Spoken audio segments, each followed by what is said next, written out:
అసలు మన ఫోన్లో ఆటోమేటిక్గా టైం ఎట్లా రన్ అవుతుంది ఎప్పుడైనా ఆలోచించిరా? అంటే మన ఫోన్లో ఎప్పుడైనా కొన్ని రోజులు స్విచ్ ఆఫ్ అయిపోయినా, బ్యాటరీ డెడ్ అయిపోయినా కూడా ఆన్ చేయగానే ఆ టైం ఆటోమేటిక్గా సింక్ అవుతుంది. అసలు ఈ ఆటోమేటిక్ టైం సింక్ అనేది ఎట్లా వర్క్ అవుతుంది, ఈరోజు ఈ వీడియోలో దాని గురించి చూద్దాం. టైం ఏదో నార్మల్గా మన ఫోన్లోనే రన్ అవుతుందని అనుకుంటాం, కానీ దీని వెనుక చాలా పెద్ద సిస్టమే రన్ అవుతుంటుంది అనమాట. ఒకప్పుడు క్లాక్ మన సిస్టంలోనే రన్ అవుతుండే, అంటే మన మొబైల్ ఫోన్లోనే ఇంటర్నల్గా బ్యాక్గ్రౌండ్లో ఒక క్లాక్ రన్ అవుతుండే. బట్ దానివల్ల ఏమవుతుందంటే మన ఫోన్లో ఒక టైం చూపిస్తే ఇంకోటి ఫోన్లో ఇంకో టైం చూపిస్తుంది. ఇప్పుడు ఆటోమేటిక్ టైం సింక్ వచ్చేసింది. ఇప్పుడు అందరి ఫోన్లో సేమ్ టైం రన్ అవుతుంది. ఈ టైం ఎట్లా రన్ అవుతుంది, దీని వెనుక ఒక సిస్టమ్ ఉందన్నమాట. ఈ సిస్టమ్ పేరే నెట్వర్క్ టైం ప్రోటోకాల్. అంటే ఈ ప్రోటోకాల్ ఏం చేస్తుంది, అసలు ప్రోటోకాల్ అంటే ఏంది, ఈ వీడియోలో ఇదే తెలుసుకుందాం. నెట్వర్క్ టైం ప్రోటోకాల్ ఏంటంటే ఇప్పుడు ప్రజెంట్ నడిచే టైంని అక్యురేట్గా మన ఫోన్కి అందిస్తుంది అనమాట. ఈ నెట్వర్క్ టైం ప్రోటోకాల్కి టైం ఎక్కడి నుంచి వస్తుందంటే, యాక్చువల్గా మన వరల్డ్లో టైంని క్యాలిక్యులేట్ చేయడానికి కొన్ని సర్వర్స్ ఉంటాయి అనమాట. వాటిలో కూడా కొన్ని లెవెల్స్ ఉంటాయి అనమాట. మోస్ట్ అక్యురేట్ సర్వర్స్ని స్టార్టమ్ 1 ఆర్ లెవెల్ 1 అంటారు. దానికంటే కొంచెం తక్కువ అక్యురేట్ ఉండేదాన్ని స్టార్టమ్ 2 ఆర్ లెవెల్ 2. అట్లా స్టార్టమ్స్ ఉంటాయి అనమాట. స్టార్టమ్స్ అంటే లెవెల్స్ లాగా అనమాట. మన అక్యురేట్ టైం క్యాలిక్యులేట్ చేయడానికి మన వరల్డ్లో అటామిక్ క్లాక్స్ ఉంటాయి అనమాట. ఇవి చాలా తక్కువ ఉంటాయి. ఇవి మోస్ట్ సెక్యూర్డ్ ప్లేసెస్లో మోస్ట్ సెక్యూరిటీతో రన్ అవుతుంటాయి అనమాట. దీని పని అక్యురేట్గా టైంని క్యాలిక్యులేట్ చేయడం.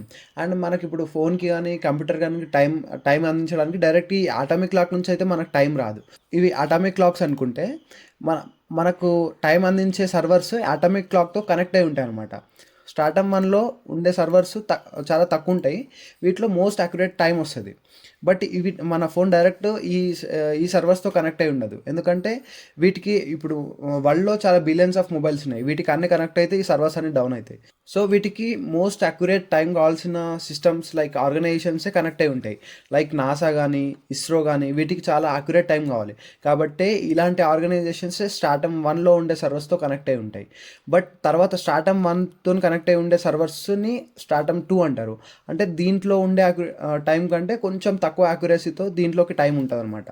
సో దీంట్లో లైక్ మోస్ట్ ఇంపార్టెంట్ ఆఫీసెస్ కాదు, కంపెనీస్ లైక్ డేటా సెంటర్స్ కానీ అమెజాన్, మైక్రోసాఫ్ట్ వీళ్ళ data centres and internet service providers. ఇప్పుడు మనకు ఇంటర్నెట్ సర్వీస్ ప్రొవైడ్ చేసే జియో కానీ ఎయిర్టెల్ కానీ ఇవి కూడా స్టార్టమ్ 2 సర్వర్స్తో కనెక్ట్ అయి ఉంటాయి అనమాట. వీళ్ళు ఏం చేస్తారంటే స్టార్టమ్ 2 నుంచి అక్యురేట్ టైంని తీసుకొని వాళ్ళ నెట్వర్క్ డివైజెస్ కానీ డేటా సెంటర్లో టైం చాలా ఇంపార్టెంట్, వాటికి ప్రొవైడ్ చేస్తూ ఉంటుంది. నెక్స్ట్ లెవెల్ స్టార్టమ్కి మన మొబైల్స్ కానీ కంప్యూటర్స్ కానీ కనెక్ట్ అయి ఉంటాయి. ఇప్పుడు యాక్చువల్గా మన మొబైల్ ఎట్లా రన్ అవుతుంది అంటే మన మొబైల్ కానీ ల్యాప్టాప్ కానీ ప్రతి నిమిషంకి కానీ ప్రతి 30 సెకండ్స్ కానీ ఈ సర్వర్స్కి కనెక్ట్ అయ్యి టైంని యాక్యురేట్గా తీసుకుంటాయి అనమాట. అది మన కాన్ఫిగరేషన్ బట్టి ఉంటుంది. ఇప్పుడు మన ల్యాప్టాప్ ఒక 5 మినిట్స్కి కూడా తీసుకోవచ్చు, మన మొబైల్ 1 మినిట్కి కూడా తీసుకోవచ్చు. సో ఇప్పుడు వరల్డ్లో ఉన్న అన్ని మొబైల్స్ కానీ అన్ని డివైజెస్ కానీ ఈ సర్వర్స్తో కనెక్ట్ అయితే ప్రతి 1 మినిట్కి ఈ సర్వర్స్ నుంచి అక్యురేట్ టైం తీసుకుంటాయి.